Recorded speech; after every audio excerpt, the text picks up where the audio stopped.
Good morning, crime community. I'm reading Poisoner in Chief.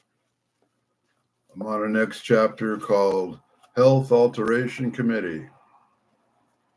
13 miles above the Ural Mountains, a blinding orange flash lit up the sky on the spring morning in 1960. A Soviet anti-aircraft missile had found its target.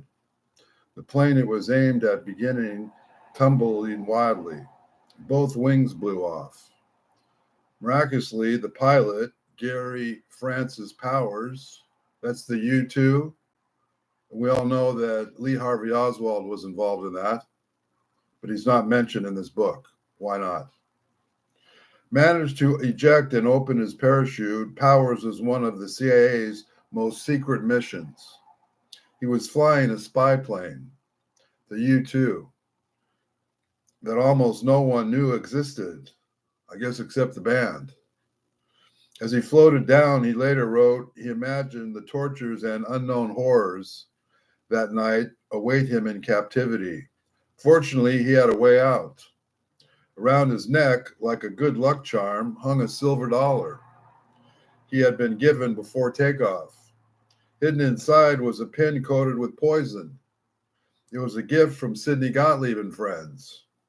During the 1950s, as part of the MK Ultra, Gottlieb had sent agents to search for the world of natural poisons. They studied reports of toxic plants and animals, determined that they might be found, consulted with indigenous people, and came home with promising samples.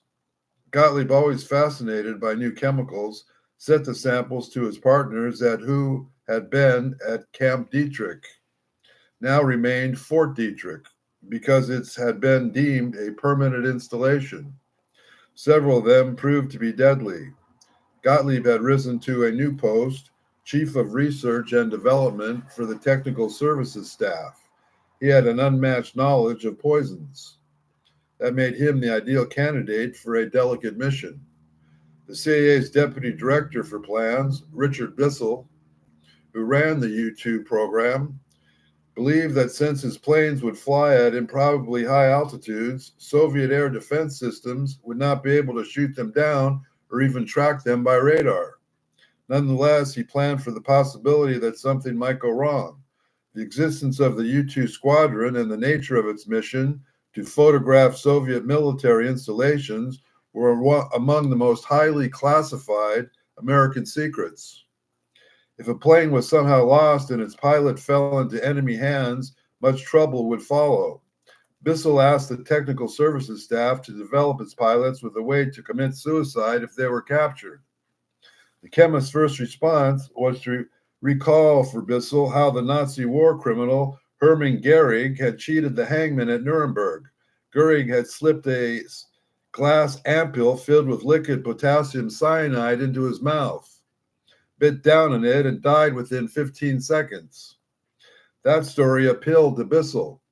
He ordered 6 ampoules like the one Goering had used. Making them was no great challenge for Gottlieb. He chose the appropriate poison, and a special operations division officer at Fort Dietrich made the ampoules.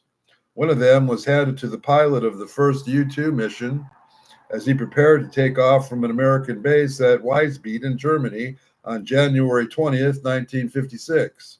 President Eisenhower authorized several more flights in the weeks that followed. Each pilot carried one of Gottlieb's ampoules. One of these pilots, Carmine Vito, took off from Wiesbaden at dawn on July 5th and flew into near disaster. His fellow pilots called Vito the Lemon Drop Kid. It's like the Lollipop Kids, oh, they're fighting a war, because of his habit of sucking on lemon lozenges. Once he was airborne, he reached for one and popped it into his mouth. He noticed it felt unusually smooth and had no taste. After spitting it out, he saw to his horror that he had grabbed the cyanide-filled ampule instead of the cough drop. He survived only because he had not bitten into it. After returning from his mission, he reported his brush with death. The squadron commander ordered that henceforth the ampoules be packed into small boxes. For the next 4 years, U-2 pilots tucked these boxes into their flight suits. There were no more near misses. Because of the extensive sensitivity of U-2 flights over the Soviet Union, President Eisenhower insisted on approving each one. Bissell and his boss, Alan Dulles, assured the president that the planes were practically invulnerable. Despite this assurance, Eisenhower hesitated to approve flights scheduled on May 1st, 1960. It was due to meet the Soviet leader Nikita Khrushchev at a much awaited summit in Berlin 2 weeks later and did not want to risk disrupting it. Finally, he was persuaded that the risk was minimal and gave his approval. By this time, Gottlieb and his partners at Fort Detrick had come up with a new suicide tool. Rather than continuing to supply cyanide ampules for distribution to what they call U-tube drivers, which are the U-tube pilots, they call them drivers, as the pilots were called, they designed and produced one of the most remarkable devices ever emerged from a CIA workshop. It was a suicide tool hidden in a silver dollar. Only one was made. Only one was made, since all agreed that it had ever had to be used. This would mean disaster had struck and the U-2 program would have to be abandoned.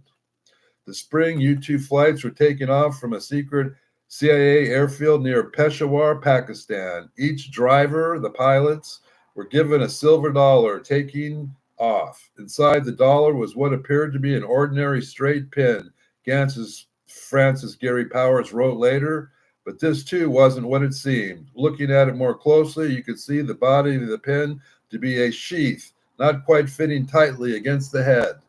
Pulling it off, there was a thin needle. Once again, not an ordinary needle. Toward the end, there were grooves. Inside the grooves was a sticky brown substance. The substance was a paralytic poison called saxitoxin that could be extracted from infected shellfish. It was related to the algae that caused red tide and other waterborne infections. In a highly concentrated dose, like the one compounded at Fort Detrick, it could kill within seconds. Powers was flying over what was now the Russian city of Yekaterinburg, coincidentally, the city where the Bolshevik firing squad had executed Tsar Nicholas II and the rest of the Russian royal family in 1918, when its first plane was rocketed by the exploding missile. Soviet military commanders, frustrated by their inability to stop U-2 overflights, had been steadily improvising with their air defenses in ways the CIA had not detected. The attack that blew Powers out of the air came so suddenly that he did not have time to hit the button that would destroy the plane's fuselage. As he fell, his thoughts turned frantically to the suicide pin that he was carrying. Should he use it? We know that Lee Harvey Oswald was into the flight patterns of all these planes. He worked for the government. To continue, a scene at the 2016 film Bridge of Spies depicts the pre-flight briefing that a CIA officer named Williams gave to Powers and his fellow drivers, the pilots, inside a hangar at the Peshawar base. Williams: it is imperative that these flights remain secret and this equipment does not fall into enemy hands. Powers: and what about us? Williams: I do not know if you're kidding. I don't know if you're kidding. Lieutenant, I'm not. What you know about this plane is as secret as the plane itself. If capture is a foregone conclusion, you go down with your plane. If you think you can ditch and get away, you're close enough to a border. Fine, you know the ejection protocol. If you ditch, he opens a ballot first to show a silver dollar. You bring the dollar with you. There's a pin inside. He withdraws the pin. Scratch your skin anywhere. It's instantaneous. If you think you're about to be captured, you use it. Drivers, you understand me? Talking to the pilots. Spend the dollar. The dramatic scene was pure invention. In fact, drivers, meaning the pilots of the U-2s, were given no clear instructions on how to react if shot down. Powers later testified that the choice of whether to use the suicide pin was left more or less up to me. He decided not to. When CIA air controllers lost contact with Powers' plane, they presumed he was dead and that his plane had been vaporized. Hurley, concocted a cover story, a research plane study, high altitude weather patterns over Turkey had run into trouble. The pilot had lost consciousness due to a lack of oxygen, and the plane had continued on autopilot, lamentably staying down into Soviet airspace.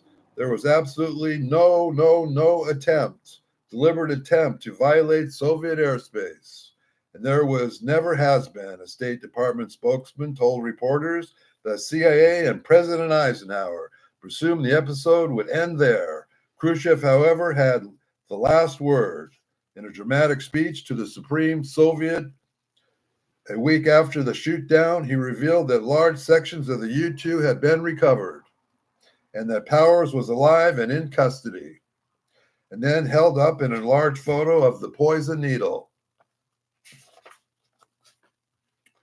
To cover up the tracks of the crime, the pilot was told that he must not be taken alive by Soviet authorities. Khrushchev told his comrades, for this reason, he will be supplied with a special needle. He has to have pricked himself with a poison needle for the result of an instantaneous death. What barbarism, said Khrushchev. This is the most humiliating moment of his presidency. Eisenhower was forced to admit that he had authorized his spokesman to lie about the U-2. He planned summit with Khrushchev collapsed. Powers was put on trial in Moscow. If the assignments received by Powers had not been of criminal nature, his masters would not have supplied him with the lethal pin, the prosecutor said in his opening statement. Among witnesses at the trial was the professor of forensic medicine who had been assigned to evaluate the pin. His testimony constituted the most detailed analysis of one of Gottlieb's tools that has ever been made public. We're going to end it right here, and we're going to leave the examination of the pin and what happens after that for another day. If you think I'm speaking any truth here, please like and subscribe. Have a nice day.